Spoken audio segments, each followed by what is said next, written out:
তুই একটা গাধা, একদম গাধার মতো কাজ করছিস। কাজ করছিস একদম গাধাদের মতো কাজ করছিস। গাধার পিঠে চলছে দেশ।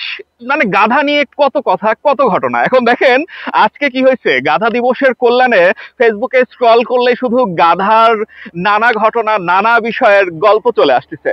তা আমার মনে হলো আপনাদের সাথে একটা গল্প বলি, প্রচলিত গল্প কিন্তু এটা অনেক শিক্ষণীয়। মানে বাবা ছেলে গাধা নিয়ে যাচ্ছে, তখন ওইখানকার লোকজন বলা শুরু করছে, দেখো গাধা থাকতে বাবা ছেলে হেঁটে যাচ্ছে, এটা কোনো কথা? এটা হইতে পারে?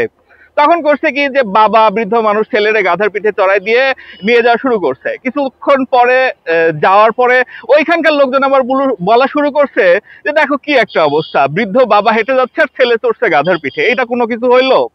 তারপরে ছেলে নামছে, বাবা উঠছে, আবার যাচ্ছে, আবার একই কথা বলছে যে আরে এত বড় মানুষ এই গাধাটার পিঠে চড়ে যাচ্ছে, এটা কিছু হইলো? তখন আবার দুইজন নেমে হচ্ছে গাধাটা নিয়ে হাঁটা ধরছে। তারপরে একদল মানুষ আসছে, এসে মানে ওইখানে বলা বলি করতেছে, দেখো গাধা থাকতে দুইজন হচ্ছে হেঁটে রওনা দিছে, এটা কিছু হইলো? এরপরে বাবা ছেলে গাধাটারে মাথায় নিয়ে রওনা দিছে। তখন মানে আবার আরেক কথা, যে এটা কিছু হইলো?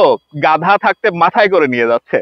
তো বিষয়টা হচ্ছে, আপনি যাই করেন, যে কাজই করেন, যে চিন্তাই করেন, সেটা বাস্তবায়ন করতে গেলে একদল লোক থাকবে যাদের কাজই হবে সমালোচনা করা, যাদের কাজই হবে নেতিবাচক মন্তব্যে আঘাতে আঘাতে আপনার কাজটা বন্ধ করে দেওয়া, যেন আপনি সামনে এগোতে না পারেন।